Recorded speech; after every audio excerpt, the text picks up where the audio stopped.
c'est pas mûr. Pour l'instant, on fait tout ce que commencer. Hein.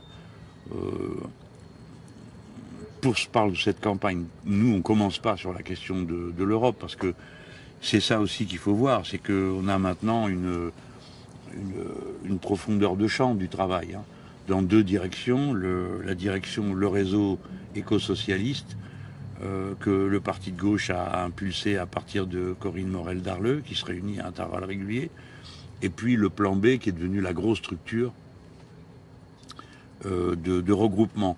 Alors, au risque de me répéter, hein, je vous le raconte, dans notre esprit, c'est en Europe l'équivalent de ce qui a existé en Amérique latine, qui s'appelait le Forum de São Paulo, qui était l'endroit où se retrouvaient tous les vaincus de la période. Hein.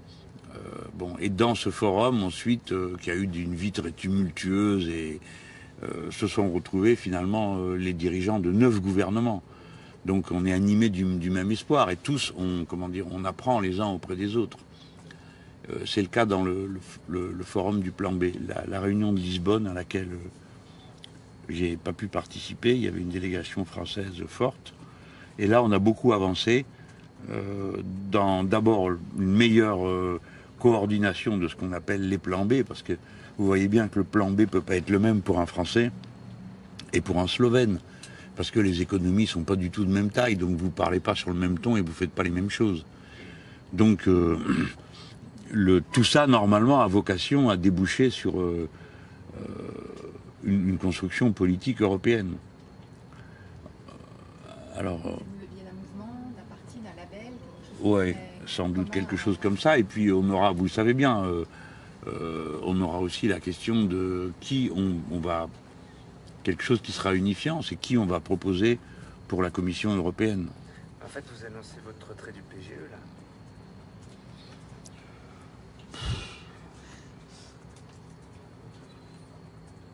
PGE. Disons que c'est une discussion qui est à l'ordre du jour, parce que le PGE fait pratiquement rien. Ils font des réunions, qui préparent les réunions, qui tiennent des réunions. Donc, et puis il y a le problème de la présence de Syriza dans le PGE. C'est pas une petite question, si vous voulez. On est quand même dans un moment politique où il faut faire preuve de clarté. Alors faire une coalition avec une organisation qui a cédé, c'est quand même, pour nous, c'est un problème politique majeur. Alors on essaye de pas brutaliser les choses, mais elles vont se faire naturellement à partir du moment où il y aura une liste transnationale, à partir du moment où il y aura une candidature commune, si on y arrive, à la Commission, parce que vous vous rappelez que la dernière fois on nous a demandé ça, et la dernière fois, qui était notre candidat commun? Tsipras. Ben, donc ça laisse des souvenirs assez moyens. Mais en attendant, Tsipras avait été l'occasion de bonnes choses. Par exemple, il avait réussi à mettre d'accord, on avait réussi à mettre d'accord sur son nom plein de petits groupes italiens. Donc il y avait une liste Tsipras en Italie. Et qui était un début de regroupement qui malheureusement n'a pas été aussi loin qu'on aurait voulu, mais qui siège aujourd'hui. Il y a Barbara Spinelli qui siège pour cette liste. Donc peut-être qu'il y aura des choses de cette nature. En tout cas, nous, c'est comme ça que moi, je pense qu'il faut qu'on propose que cette élection européenne soit utilisée. Parce que c'est pas possible de continuer comme ça. On est à l'état de trace en Pologne. Pareil en Tchéquie, en Slovaquie, Hongrie, ils ont disparu de la carte. Et là-bas, le courant progressiste, qu'est-ce que vous voulez? Les gens regardent ça en disant non mais vous foutez de nous, quoi. Choisir en Tchéquie comme alternative la social-démocratie qui vient de sortir ou l'ancien parti communiste, c'est un peu difficile, quoi. Donc il faut qu'on fasse exister cette alternative, parce que le pari qu'on fait, c'est que dans tous les pays, il y a des courants politiques, des citoyens qui se disent mais on ne se reconnaît pas là-dedans, on veut faire autre chose. Et ça, c'est mais c'est souvent un entraînement très, très fort pour les opinions et pour des groupes.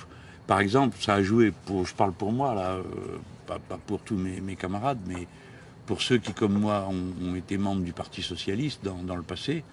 Encore une fois, c'est pas le cas de tout le monde ici, à la France insoumise, loin de là. Mais Bon, la rupture d'Oscar Lafontaine avec la structure SPD, le Parti social-démocrate allemand, ça avait été un événement extraordinaire et qui nous donnait du courage pour nous-mêmes quitter le Parti socialiste et entreprendre quelque chose qu'on essayait de décalquer sur ce qu'avaient fait les Allemands. Alors depuis, cette époque-là est passée, on est arrivé à une deuxième phase avec des mouvements comme Podemos et la France Insoumise. Et c'est ça qui est en train de se généraliser. Alors on est dans cette phase. Alors il faut absolument que cette phase, elle atteigne les pays où il n'y a pas d'alternative. Parce que franchement, c'est sinistre d'être hongrois aujourd'hui. Quand on est progressiste, pour d'autres, c'est la fête. Mais... Vous pourriez être cette candidature commune, européenne, pour une Europe sociale, vous imaginez la meilleure candidature, c'est celle qui nous rassemblera. Franchement, j'ai pas d'ambition de rentrer dans ce domaine. C'est comme ça que les choses vont se discuter. Il y a beaucoup de monde qui peut remplir ce rôle. Si vous voulez, la prochaine élection européenne, c'est peut-être l'élection de la dernière chance pour l'Europe. C'est-à-dire pour une réorganisation ordonnée du projet européen.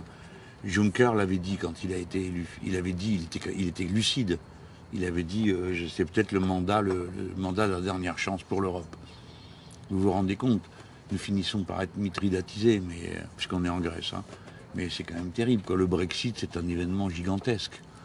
Maintenant, l'affaire de l'indépendance de la Catalogne, tout le monde sait que ça prend place aussi dans une situation où l'Espagne a d'abord commencé par se disloquer socialement.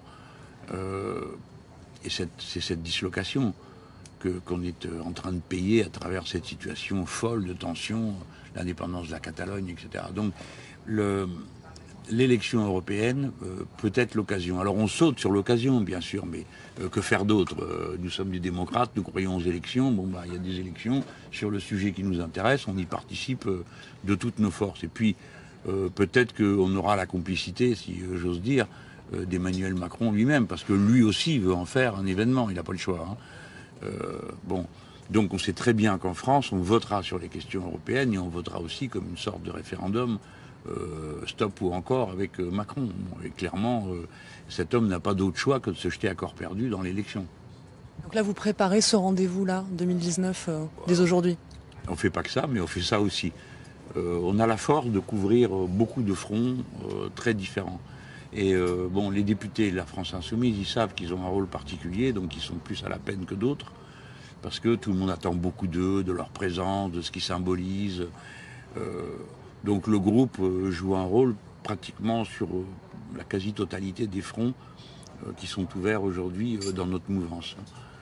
Alors, il faut les questions européennes, ça se prépare de longue main, même si c'est très cruel sur le moment, parce que ça se joue en quelques jours dans des opinions publiques qui ne sont pas forcément passionnées par le sujet. Et quand même, les sujets sont tellement techniques que ça rebute les commentateurs. Donc on retarde un peu le moment de parler de ça, parce que ça fait suer tout le monde. Dès que vous dites Europe, vous voyez tout le monde qui commence à dire, hocher la tête, genre on va s'ennuyer. Mais ce sont des élections et donc des grands moments de mobilisation populaire, là, dans toute l'Europe en même temps. Moi j'y crois. Je crois que ça peut le faire.